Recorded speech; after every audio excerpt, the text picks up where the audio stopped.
बुआ बोली, तो क्या हुआ? आगे की ज़िंदगी आसान हो जाएगी।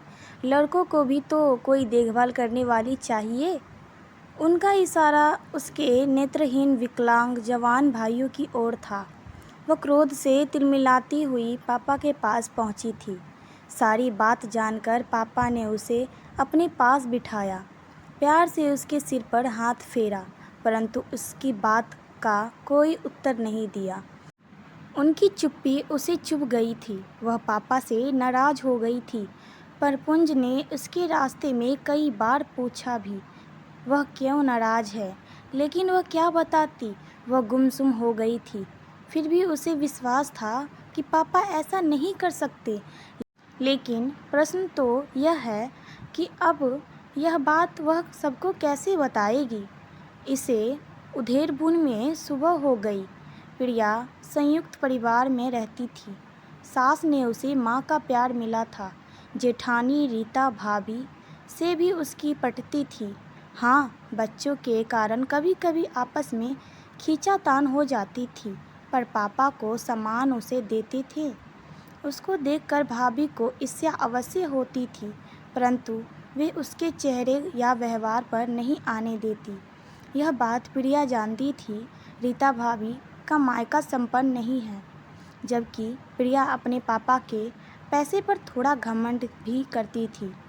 सबसे ज़्यादा चिंता उसे यह थी कि अब रीता भाभी उसके पापा का मजाक उड़ाएगी।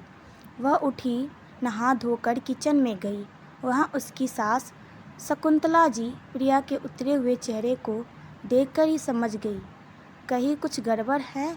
उन्होंने पूछा, क्या बात है बहू, क्या तुम्हारी तबीयत ठीक नहीं है? तुम कमरे में जाकर आराम करो, मैं चाय बनाकर तुम्हारे कमरे में भेज देती हूँ। नहीं माँ, मैं ठीक हूँ, उसने कहा। जेठानी रीता भाभी ने भी कई बार जानने का प्रयास किया, पर वह कुछ न बोल। पल पल वे ठहाके लगाने वाली प्रिया का रोना सा चेहरा घर में सभी को परेशान कर रहा था। शकुंतला जी ने परपुंज से पूछा, प्रिया क्यों परेशान है? क्या तुमसे झगड़ा हुआ है? नहीं माँ, परपुंज ने सकुचाते हुए कहा। बताया, माँ आप किसी से मत कहना, उसके पापा ने दूसरी शादी कर ली है, इसीलिए प्रिया का मूड बहुत ख़राब है। वह अपने पापा से बहुत नाराज़ है। माँ देखिए ज़रा, 60 साल की उम्र में सारे बाल सफ़ेद हो चुके हैं, अब उन्हें शादी करने की सूझी? परपुंज बोला। शकुंतला जी सुलझी हुई सहम झधाड़ रोधा थी। वे सोचने लगी तो उन्हें रघुनाथ जी का निर्णय सही लगा। साथ ही प्रिया का क्रोध एवं अवसाद स्वाभाविक लगा। परपुंज के जाने के बाद उन्होंने स्वयं अपने हाथों से चाय बनाई, प्लेट में गर्मा गर्म आलू के पराठे रखे। यह प्रिया का पसंदीदा नाश्ता था। वे स्वयं नाश्ता लेकर प्रिया के कमरे में पहुंची। प्रिया उदास लेटी थी। उन्हें देखकर ही हड़बड़ाकर उठ बैठी। उसकी सूजी हुई लाल आंखें उसके मन का हाल बता रही थी। शकुंतला जी बोली, लो पहले नाश्ता करो, फिर बात करेंगे। प्रिया उनके आग्रह को ठुकरा न सकी। उसने चुपचाप सिर झुकाकर नाश्ता कर लिया।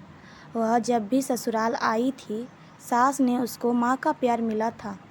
निश्चल प्रिया अपने दिल की हर बात शकुंतला जी से कह देती थी। जब वह नाश्ता कर चुकी थी तो उन्होंने उससे पूछा, क्या बात है प्रिया? अपने को संभाल न पाई, वह फूट फूट कर रोने लगी। सिसकती हुई वह बोली, माँ पापा ने शादी कर ली।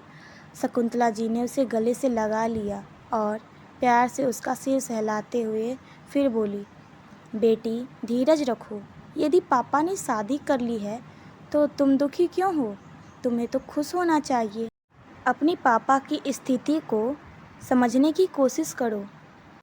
दोस्तों, ये कहानी पसंद आई हो तो हमारे चैनल को लाइक से सब्सक्राइब ज़रूर करें।